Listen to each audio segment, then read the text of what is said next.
مولانا صلی وسلم دائما ابدا علی حبیبک خیر الخلق کلہم یا صاحب الجمال و یا سید البشر من وجهک المنیر لقد نبر القمر لا يمكن الثناء كما قال حقه بعد الخدا بزبطوی قصہ مختصر بندہ پروردگارم امت احمد نبی بندہ پروردگارم امت احمد نبی دوست دار چار یارم تابع اولاد علی مذہب حنفی دارم ملت حضرت خلیل خاک پائے غوث اعظم زیر سایہ ہر ولی بعد حمد و ثنا و درود و سلام نبی مکرم شفیع معظم احمد مجتبی محمد مصطفیٰ صلی اللہ علیہ وسلم معظم محتشم سامعین دیوگار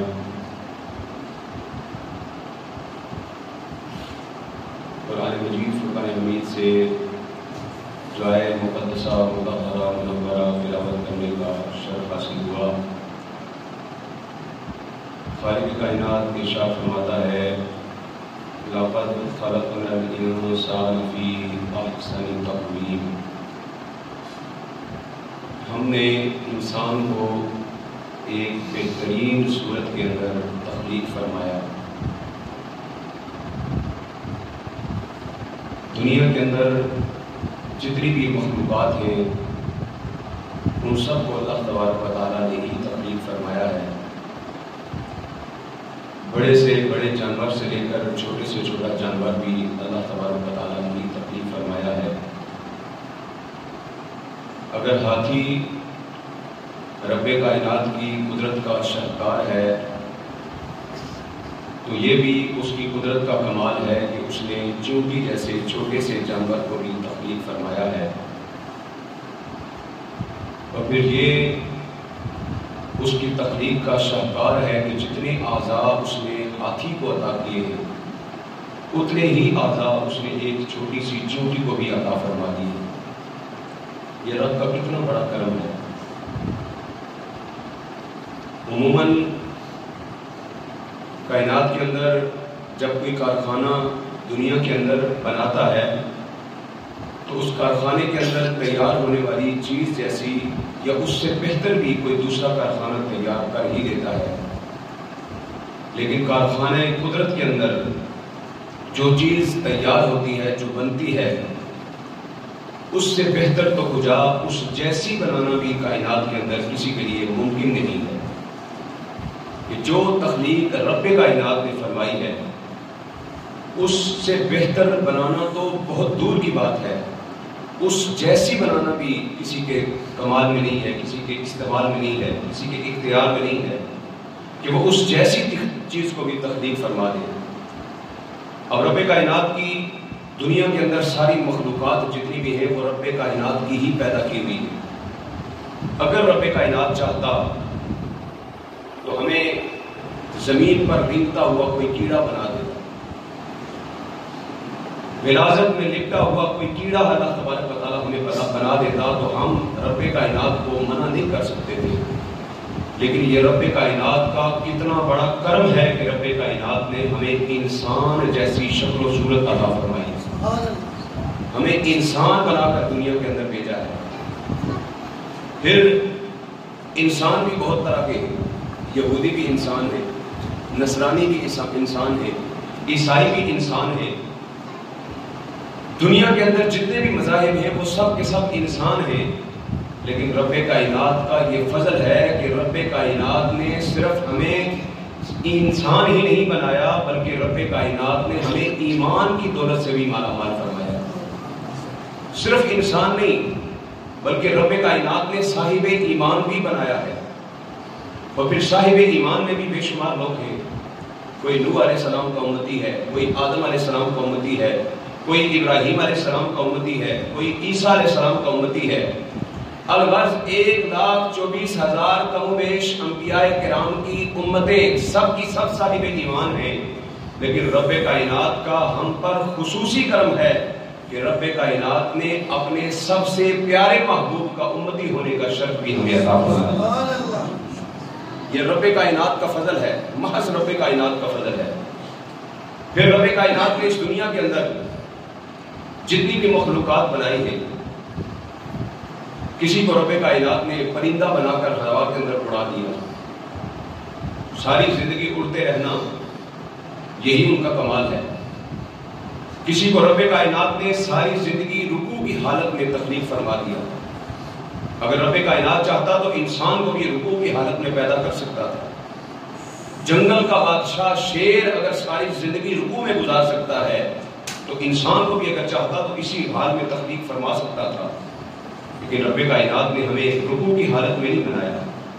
کچھ مخلوقات وہ بھی ہیں جو ساری زندگی زمین پر رینگتے ہوئے گزار دیتی ہیں، سجدے کی حالت میں کئی چیزوں کو رب کائنات نے پیدا فرمایا، لیکن انسان کو سرو جیسا قد عطا فرمایا، اور وَلَقَدْ كَرَّمْنَا بنی آدم کا تاج اس کے سر پر سجا کر اس کے دنیا کے اندر اس کو مبعوث فرمایا، اور ارشاد فرمایا کہ ساری دنیا کی چیزوں کو، ساری دنیا کی مخلوقات کو اے انسان میں نے تیرے سامنے جھکا دیا ہے، اور تجھے کسی کے سامنے جھکنے کا حکم نہیں دیا، فقط تو نے میرے سامنے جھکنے کی سعادت حاصل کری۔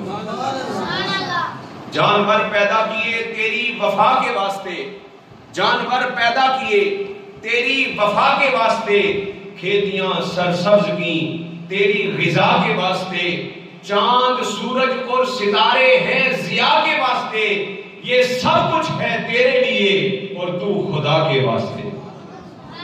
سب کچھ بنایا تیرے لیے اور تو خدا کے واسطے۔ رب کائنات نے کائنات کی ہر چیز کو تخلیق فرمایا، اور پھر پہلی وحی رب کائنات نے ارشاد فرمائی اقرأ باسم ربک الذی خلق۔ پہلی وحی نزول کے اعتبار سے قرآن مجید کی پہلی آیت اقرأ باسم ربک الذی خلق، اس کے فوراً بعد ارشاد فرمایا خلق الانسان۔ رب کائنات نے کائنات کے اندر پہلی وحی جو نازل فرمائی ہے، اس کے فوراً بعد اپنی ساری کائنات کی تخلیقات میں سے کسی کا ذکر نہیں فرمایا، انسان کا ذکر فرما کے یہ بتا دیا کہ رب کائنات اپنی مخلوق میں سب سے زیادہ انسان سے محبت فرماتا ہے۔ یہ رب کائنات کا کرم۔ اور پھر قرآن مجید کے اندر جا بجا بے شمار مقامات پر رب کائنات نے انسان کا ذکر فرمایا۔ قرآن مجید کی سورہ رحمان کے اندر بھی خلق الانسان فرمایا۔ جہاں پر بھی مخلوقات کا ذکر کیا تو باقی تمام مخلوقات کا جزوی طور پر رب تبارک تعالیٰ نے ذکر فرمایا، لیکن انسان کی باری آئی تو انفرادی طور پر، کیونکہ معلوم ہوا کہ رب کائنات اپنی اس تخلیق کے اوپر ناز فرماتا ہے۔ کائنات کی ہر چیز رب نے بنائی ہے، لیکن انسان کو تخلیق کرنے کے بعد رب کائنات اس پر ناز فرماتا ہے کہ انسان کو میں نے تخلیق فرمایا۔ باقی جتنی بھی اللہ تبارک و تعالیٰ کی مخلوقات ہیں، ان تمام کے اندر اللہ تبارک و تعالیٰ کی قدرت کے جلوے جو ہیں وہ جزوی طور پر نظر آتے ہیں۔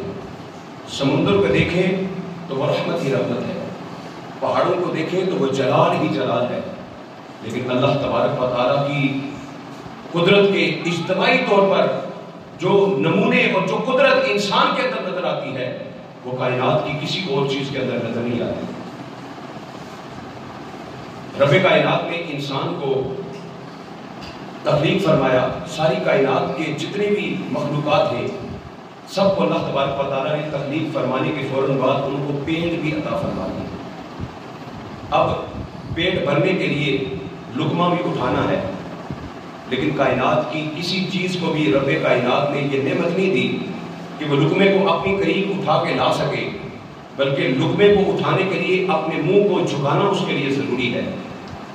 ہر مخلوق جب کھانا کھانے لگتی ہے تو اپنے منہ کو کھانے کے قریب لے کر جاتی ہے، لیکن جب انسان کی باری آئی تو رب کائنات نے فرمایا تجھے لقمے کی تہلیز پر ذلیل نہیں ہونے دوں گا، بلکہ تیری خدمت کے لیے میں نے تجھے دو نوکر دو ہاتھ عطا کر دیے، تاکہ تجھے لقمے کی تہلیز پر بھی جھکنے کی ضرورت نہ پڑے، تجھے لقمے کے لیے ذلیل نہ ہونا پڑے۔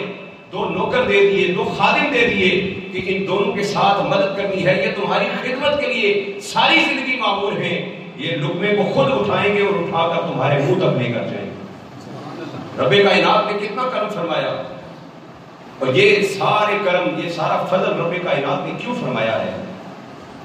اس لیے نہیں کہ ہمارے کوئی اعمال اچھے ہیں، اس لیے نہیں کہ ہم نے کوئی ایسا کارنامہ سر انجام دے دیا تھا پیدا ہونے سے پہلے کہ جو رب کائنات کو پسند آ گیا، نہیں، بلکہ صرف اور صرف یہ ساری نعمتیں، یہ ساری برکتیں، یہ ساری فضیلتیں رب کائنات نے اگر ہمیں عطا فرمائی ہیں تو صدقہ ہے کملی والے کا، کملی والے کے صدقے سے رب کائنات نے یہ ساری نعمتیں ہمیں عطا فرمائی ہیں۔ اب مجھے بتائیے، اگر رب کائنات آقا کریم صلی اللہ علیہ وسلم کو فرشتوں میں تخلیق فرماتا، فرشتہ بنا کر بھیجتا، تو کیا انسان کبھی اشرف المخلوقات کہلا سکتا؟ کبھی بھی نہیں۔ اگر رب کائنات اپنے محبوب نبی کو جنات کے اندر بھیجتا تو جن اشرف المخلوقات ہوتے، نہ کہ انسان۔ رب کائنات نے اپنے محبوب نبی کو انسانی لباس پہنا کر دنیا کے اندر مبعوث فرمایا، اور حضور کے صدقے سے رب کائنات نے انسان کو یہ شکل و صورت عطا کی ہے۔ تو اب شاعر کہتا ہے، اب آدمی کچھ اور ہی ہماری نظر میں ہے، اب آدمی کچھ اور ہی ہماری نظر میں ہے، جب سے سنا ہے یار لباس بشر میں ہے، جب سے سنا ہے یار لباس بشر میں ہے۔ شاید کہ اتر جائے تیرے دل میں میری بات۔ رب کائنات نے انسان کو یہ شکل و صورت بھی حضور کے صدقے سے عطا فرمائی، اور حضور کا صدقہ رب کائنات نے جب تخلیق فرمانا چاہا انسان کو، تو سب سے پہلے رب کائنات نے جبریل امین کو زمین پر بھیجا، فرمایا جبریل جاؤ زمین پر، عرفات کے مقام پر جاؤ، اور جا کر وہاں سے مٹی اٹھا کر لاؤ۔ اب جبریل امین عرفات کے مقام پر پہنچے، مٹی کو اٹھایا تو مٹی نے رونا، چیخنا اور چلانا شروع کر دیا۔ اس نے کہا یہ تو فتنہ فساد کرے گا، یہ تو قتل و غارت کرے گا، یہ تو دہشت گردی کرے گا، یہ تو فتنہ فساد کرے گا، میں نے انسان بننے کے لیے مجھے مت لے کر جاؤ۔ جبریل امین واپس تشریف لے گئے۔ رب کائنات نے میکائیل علیہ السلام کو بھیجا، جاؤ تم جا کر عرفات سے مٹی اٹھا کر لاؤ۔ میکائیل علیہ السلام کے سامنے بھی مٹی گڑگڑائی، روئی، چیخی چلائی، میکائیل علیہ السلام بھی واپس چلے گئے۔ پھر رب کائنات نے فرمایا اب اس کو بھیجوں گا کہ جو زمین کا چیخنا چلانا نہیں سنے گا، صرف میرا حکم سنے گا۔ اللہ تبارک و تعالیٰ نے اسرائیل علیہ السلام کو بھیجا۔ اب اسرائیل علیہ السلام نے جب مٹی کو اٹھایا، مٹی چیختی رہی، چلاتی رہی، لیکن اسرائیل علیہ السلام فرماتے رہے کہ تیرا چیخنا دیکھوں یا رب کائنات کا حکم دیکھوں؟